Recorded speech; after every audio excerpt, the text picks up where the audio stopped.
কেমন আছো বন্ধুরা? আমি সুকন্যা চলে এসেছি পরম্পরা আয়ুর্বেদে বনেদি আনার একটি ঝকঝকে নতুন এপিসোড নিয়ে।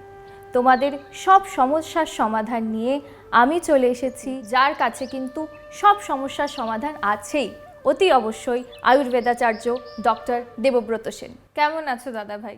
ভালো আছি। আমাদের বাঙালিদের যেমন 12 মাসে 13 পার্বণ, তেমনই 12 মাসে প্রায় 1200 আমাদের সমস্যার সম্মুখীন হতে হয়। জানেনই আপনি, স্কিন বা হেয়ার কেমন করে সেখানে কেয়ার করব, এটা কিন্তু শুধু আমার প্রশ্ন নয়, এটা আমাদের পরম্পরা পরিবারের সকলের। তাই যখন আপনাকে পেয়েছি, একদমই এটা আপনাকে আমি জিজ্ঞেস করবই যে আমরা কি করে মেনটেন করব আমাদের হেয়ার অ্যান্ড স্কিন। খুব প্রাসঙ্গিক প্রশ্ন সুকন্যা, এবং আমি এটুকু জানি যে পরম্পরা পরিবার মানে কিন্তু কোথায় যেন একটা মানুষের বিশ্বাস, মানুষের আস্থা, মানুষের ভরসা। আর এই বিশ্বাস, আস্থা বা ভরসার বাইরে বেরিয়ে গিয়ে কিন্তু পরম্পরা মানে ভারতবর্ষের সেই বংশানুক্রমিক আয়ুর্বেদ চিকিৎসক পরিবার, যারা বংশ পরম্পরায় এক প্রজন্ম থেকে আরেক প্রজন্মে আয়ুর্বেদ চিকিৎসা বিজ্ঞানের ধারাবাহিকতাকে সামনে বয়ে নিয়ে চলেছে। আয়ুর্বেদই যে আমাদের পরম্পরা, তাই আমরা পরম্পরা আয়ুর্বেদ।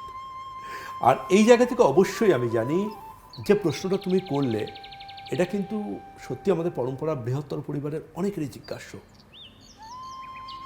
দাদাভাই, কীভাবে স্বপ্নের ত্বক পেতে পারি? কিভাবে বা আমরা আবার একটিবার লম্বা চুলের ফ্যাশনকে ফিরিয়ে আনতে পারি? তাহলে একটা জিনিস মাথায় রাখতে হবে, যেটা যে স্কিন কেয়ার নিয়ে যখন আমরা কথা বলবো, তখন কিন্তু প্রথম ভাবতে হবে আমাদের ত্বক আমাদের কাছে কি চায়। ত্বক আমাদের কাছে কিছু বলে, সেগুলো হয়তো আমরা শুনতে পাই না, কিন্তু আমরা যদি একটু চেষ্টা করি, আমরা কিন্তু বুঝতে পারবো আমাদের ত্বক কী চায়।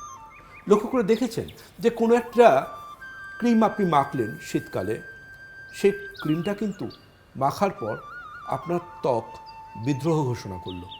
কীরকম বিদ্রোহ ঘোষণা করলো? দেখবেন ওই ক্রিমটা আপনার ত্বকের উপর ভেসে বেড়াচ্ছে, স্কিন ঠিকঠাক তাকে নিচ্ছেই না, অ্যাবজর্বই করছে না, কিংবা ওটা এতটাই গ্রিজি বা প্যাচি, যেটা ইউজ করে আপনি বাইরে বেরোবার পর আপনার স্কিন আরও ময়লা টেনে আরও বেশি আপনার স্কিন কিন্তু নির্জীব এবং রুক্ষতার শিকার হয়ে পড়ছে। আবার লক্ষ্য করে দেখবেন যে আপনার ত্বক এমন কোনো একটা কিছু আপনি লোশন বা ক্রিম ইউজ করলেন, যেটা ইউজ করার সাথে সাথে আপনার স্কিন কিন্তু সেটাকে গ্ল্যাডলি অ্যাবজর্ব করে নিল। জাস্ট 1, 2, 3 স্কিন সেটাকে পুরোপুরি অ্যাবজর্ব করে নিল। তার মানে এটাকে আমরা বলতে পারি স্কিনের দাবি, যেটাকে অনেকে বলেন স্কিন ফ্রেন্ডলি। একদম। তাহলে আলটিমেটলি দেখবেন অনেকে বলেন আমার এই জিনিসটা শ্যুট করে না, কিন্তু লক্ষ্য করে দেখবেন সেই জিনিসটা তো তার মুখে শ্যুট করছে না, কিন্তু তার বডি স্কিনে শ্যুট করছে। এটার কারণ আবার অন্য হতে পারে। সেক্ষেত্রে হয়তো দেখা যেতে পারে যে তার মুখের স্কিনের মধ্যে কোনো রকম কোনো সোকল্ড কোনো কসমেটিক্স বা কোনো ব্লিচিং এজেন্ট বা স্টেরয়েড ইউজ করে আমাদের ত্বকের যেটা সবথেকে বলতে পারো যে প্রোটেক্টিভ লেয়ার, আমাদের স্কিনের বাইরের এপিডার্মাল লেয়ার, সেই এপিডার্মাল লেয়ারটাকে ড্যামেজ করে দেয়। এবং যখন এপিডার্মাল লেয়ার ড্যামেজ হয়, অটোমেটিক্যালি কিন্তু আমার ত্বক কিন্তু সেন্সিটিভ হয়ে পড়ে। তাহলে এই জায়গা থেকে কিন্তু যখন আমাদের কাছে আমাদের ক্লিনিকে স্কিন কেয়ারের সমস্যা নিয়ে যখন পেশেন্টরা আসেন, আমরা কিন্তু একটা জায়গায় খুব বেশি গুরুত্ব দিই, সেটা হচ্ছে একদিকে যেমন আপনার স্কিনের অলরেডি যে ড্যামেজটা করে ফেলেছেন, সেই ড্যামেজটাকে যেমন আমাকে সারাতে হবে, ঠিক করতে হবে, ঠিক তেমনি পাশাপাশিভাবে আপনার স্কিন যেটা চাইছে, আপনার কাছে স্কিনের যেটা দাবি, the demand of your skin, সেই দাবিটাকেও কিন্তু ফুলফিল করতে হবে।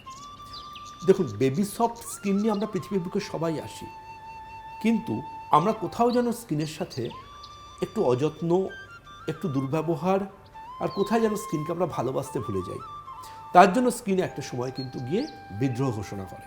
আর এই বিদ্রোহ ঘোষণা করা স্কিনকে আবার নিজের বেস্ট ফ্রেন্ড কী করে বানিয়ে ফেলা যায়, সেই গল্প করব আজকের এপিসোডগুলোতে। আর সেই এপিসোডগুলো আমি জানি আপনাদের কাছে ভীষণ কাঙ্ক্ষিত হবে, ভীষণ ভালোবাসার হবে, কারণ এই এপিসোডগুলোর হাত ধরেই আপনারা কিন্তু নিজের স্কিন কেয়ারে একটা নতুন সকাল খুঁজে পাবেন, যে সকালটার হাত ধরে আপনার স্কিন হয়তো আরও একবার আপনার বেস্ট ফ্রেন্ড হয়ে উঠতে পারে। কিভাবে? আসবো আলোচনায়।